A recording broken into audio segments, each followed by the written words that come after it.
अस्सलामुअलैकुम वरहमतुल्लाहि वबरकातुहू। मैं हूँ Sadia but from fantastic forex market में बहुत ज़्यादा इंडिकेटर हैं और उनको इस्तेमाल करने का भी उनका एक अपना अपना तरीक़ाकार है। काफ़ी तरह के इंडिकेटर्स होते हैं, उनको इस्तेमाल करने के भी उनके अपने तरीक़ेकार होते हैं। आज हम अपनी इस वीडियो में जिस इंडिकेटर्स का ज़िक्र करेंगे वो है मूविंग एवरेज।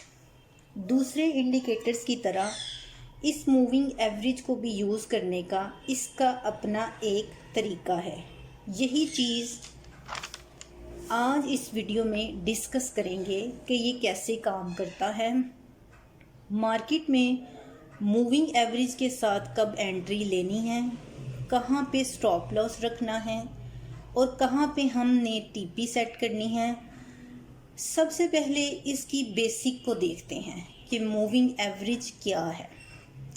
मूविंग एवरेज एक ऐसा टेक्निकल एनालिसिस टूल है जो चार्ट के ऊपर हिस्टोरिकल प्राइस डाटा होता है, उस डाटे को यूज़ करके एक प्राइस एवरेज को रेडी करता है जो हमें मार्केट का नेक्स्ट ट्रेंड बताता है। मूविंग एवरेज हमें इंडिकेट करता है कि हमने इसकी मदद से कहाँ से बाय लेना है और कहाँ से सेल करना है, कहाँ से मार्केट का रिवर्स हो सकता है, कहाँ से मार्केट का ट्रेंड अप या डाउन में जा सकता है। तो ऐसे में मूविंग एवरेज हमारी हेल्प करता है, जिसकी वजह से हम फैसला करने में आसानी रहती है। मूविंग एवरेज दो तरह के होते हैं, simple moving average and second exponential moving average. अब हम इन दोनों में मुख्तसर सा फ़र्क भी देख लेते हैं। सिंपल मूविंग एवरेज और ईएम में जो कि थोड़ा सा डिफरेंस के साथ काम करते हैं, इनको भी हम देख लेते हैं। Simple moving average slow react करते हैं जबकि ईएम में फास्ट रिएक्ट करते हैं।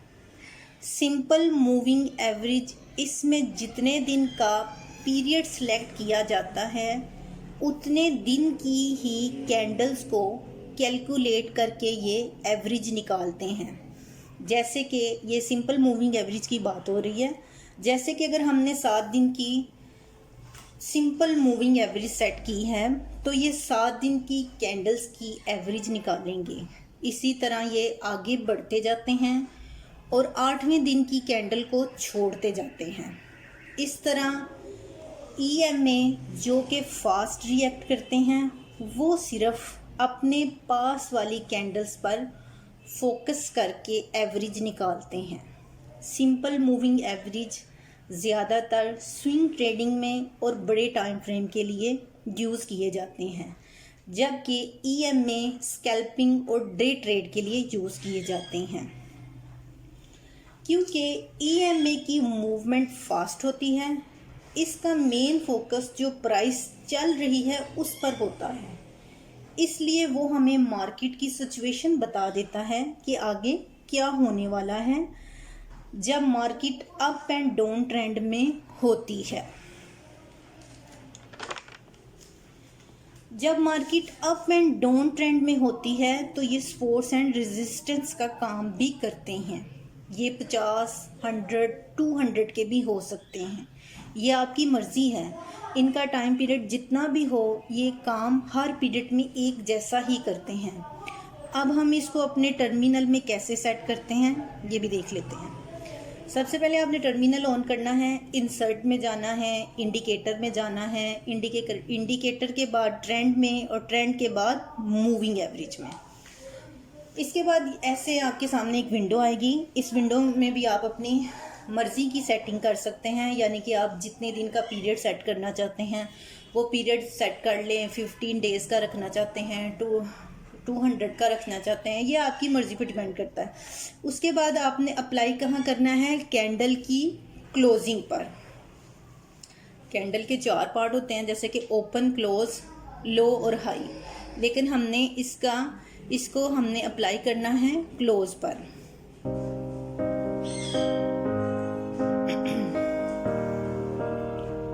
तो उसके बाद ही हमने कलर और स्टाइल वगैरह, ये आपकी अपनी मर्ज़ी होती है, और उसके बाद आपने इसको ओके कर देना है।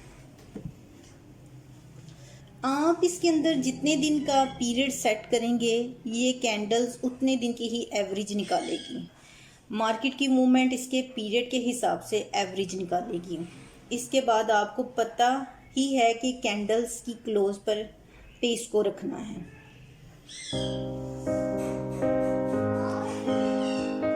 जी, तो नेक्स्ट इसका ये है कि अब हम इसको थोड़ा सा समझ लेते हैं कि ये किस तरह काम करता है। जैसे ही कैंडल मूविंग एवरेज से ऊपर जाकर क्लोज करती है, हमें ट्रेंड के लिए रेडी हो जाना चाहिए। जस्ट रेडी होना चाहिए, ट्रेड नहीं लेनी चाहिए। कुछ ट्रेडर फौरी एंट्री ले लेते हैं, लेकिन इसका एक प्रोफेशनल तरीका ये है कि न्यू कैंडल बनी है तो वो मूविंग एवरेज को टच हुई है तो यहाँ से एंट्री लेना बनती है। इसका स्टॉप लॉस प्रीवियस कैंडल्स के लो पे होना चाहिए।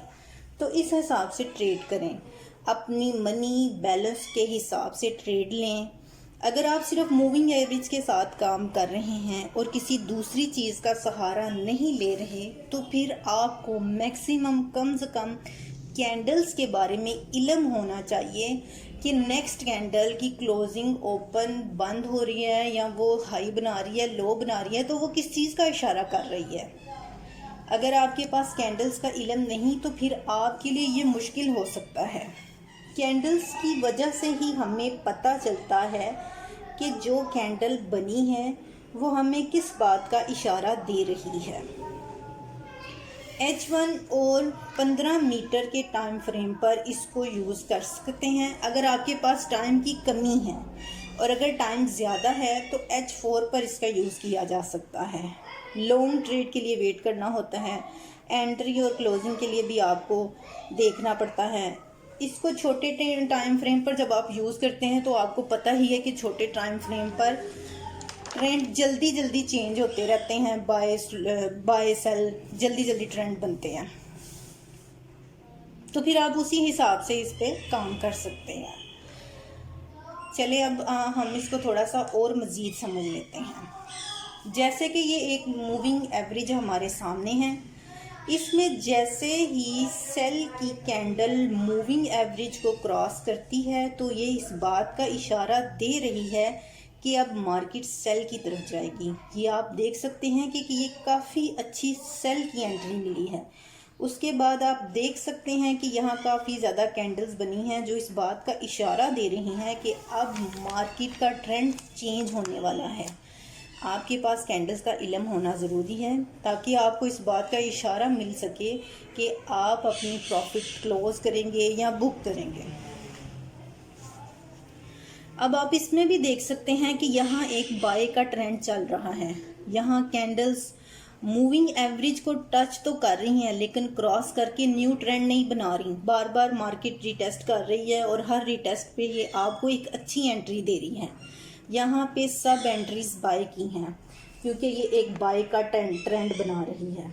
अगर हम एक 20 डेज़ की मूविंग एवरेज सेट करें और एक 100 डेज़ की, तो जब 20 डेज़ की मूविंग एवरेज 100 डेज़ की मूविंग एवरेज को क्रॉस करती है तो इस बात का इशारा है कि ये अब ट्रेंड बाय का होगा या फिर सेल का। यहाँ पर ऊपर की तरफ क्रॉस हुआ है तो ये एक बाय का ट्रेंड है। मूविंग एवरेज में सिंपल सी बात ये है कि जब जैसे ही कैंडल्स मूविंग एवरेज को क्रॉस करती हैं तो वो एक एंट्री बन जाती है। क्रॉस वो अब आपने ये देखना है कि वो नीचे को कर रही है या ऊपर को कर रही है। बार बार जहाँ मार्केट रीटेस्ट करती है तो वहाँ पे एंट्रीज बनती हैं। ये अब आप पे डिपेंड करता है कि आप इसको पहले पूरी तरह मुकम्मल तौर पर समझें।